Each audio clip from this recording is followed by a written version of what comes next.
सोने की चिड़िया चिड़िया ये देश को इन्होंने लूट लिया है। एक और कॉलर है, देखते क्या कहते हैं। हेलो हेलो, आप लाइव में जुड़ चुके हैं, बोलिए क्या कहेंगे।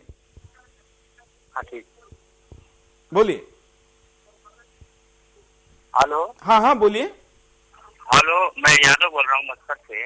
हाँ हाँ। मेरा कहना ये है कि भारत की जो कानून है, हाँ, कानून में इतना लचीलापन है, हाँ, इतना लचीलापन है कि इसका आम आदमी भी। ये कॉल डिस्कनेक्ट हुआ है। मस्कत से कॉल था और प्रतिक्रिया दे रहे थे अपने देश के बारे में। वहां पर जब सीना तान के चलते हैं और कलमाड़ी राजा और ऐसे लोगों के भ्रष्टाचार से जब सर झुकाना पड़ता है तो लोग देश में कॉल कर कर बात कहते हैं। और एक कॉलर, जैसा ये कर्जा वर्जा माफ कर दिया, सब कर दिया, बड़े लोगों को कर्जा माफ कर दिया, क्या छोटे 5 एकड़ के अंदर लोगों को कर्जा माफ कर दिया, और हमारे पास 15-16 एकड़ खेती है, किसी नहीं कुछ नहीं, तो उसमें तो कर्जा सरकार ने कुछ भी माफ नहीं करा, और घव ऐसा कर दिया है कि बहुत सारा हम कर्जा माफ कर दिया है। इसके बारे में क्या है अभी जो ये बिल्कुल मैं आपका जवाब देता हूं। धन्यवाद यहाँ पर बात करने के लिए।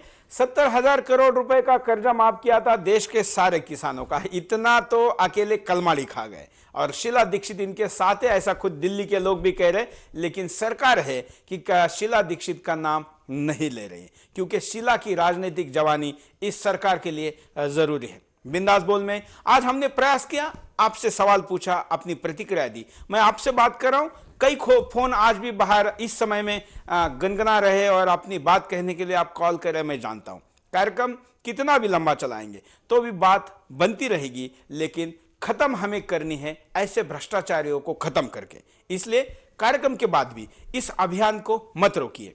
कार्यक्रम में कॉल करने की समय सीमा खत्म हुई है, लेकिन कलमाड़ी, प्रधानमंत्री, शीला दीक्षित, रे राजा, सीबीआई का दफ्तर, इनके फोन अभी भी शुरू है। आप बात करें, अपनी हिम्मत के साथ बात को रखिए। अब हम यहां पर एक वीडियो फिल्म दिखाएंगे, एक वीडियो मेल भेजा है और मेल के बाद आपका पोल दिखाएंगे।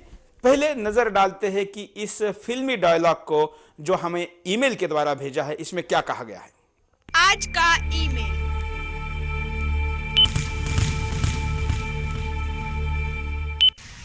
कि टीवी वाले, अखबार वाले जब सरकार पे दबाव डालते हैं तो सरकार तो अरे बस कराए, सरकार को भी ड्रामा करना पड़ता है, जांच कमेटी बैठानी पड़ती है, और फंसता कौन है? आप सीबीआई वाले और ये पुलिस वाले। कौन पढ़ता है रिपोर्ट? 2-4 दिन का हल्ला होता है, उसके बाद फिर इंडिया कोई मैच जीत जाएगी, बस सब गुल। पब्लिक के दिमाग से सब सफा चट, कुछ याद नहीं रहता बाबू। इसीलिए कह रहे हैं जो मन में आए लिखो रिपोर्ट में और चले जाओ दिल्ली। हंस के नेता कह रहा है, मान लीजिए कि कलमाड़ी और ये राजा ही कह रहा है कि 4 दिन मीडिया हल्ला गुल्ला करेगा, देश के लोगों में कुछ माहौल बनेगा, कहीं सचिन छक्का मारेगा, भारत मैच जीतेगा और हम सब भूल जाएंगे।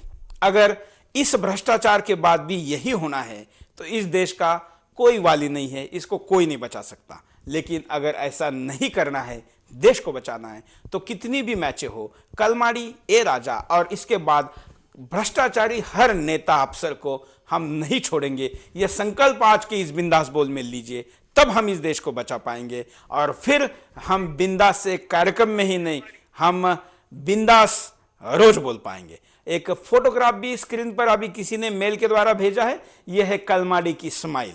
कलमाड़ी हंस रहे। एक एसएमएस है कि कलमाड़ी के गाल देखिए, देश के गरीबों के हाल देखिए। कलमाड़ी हंस रहे, देश की जनता रो रही है। यहां पर रोते हुए कलमाड़ी जल्दी दिखाई देंगे, इसी अपेक्षा के साथ आज का पोल देखते हैं क्या कहता है। 100%। पहले पोल में तो फिर भी कुछ प्रतिशत का डिफरेंस था। अब कार्यक्रम में आप लोगों की बातचीत, फोन का यह परिणाम है कि इस ब्रेक में जो एसएमएस आए हैं उन्होंने 100% लोगों ने कहा है कि हां ये दिखावा है। बिंदास बोल का ये प्रयास आगे भी जारी रहेगा। बिंदास बोल में क्या विषय हो यह भी आप हमें सजेस्ट कर सकते हैं। आज के इस प्रयास के लिए साथ देने के लिए धन्यवाद। जय हिंद।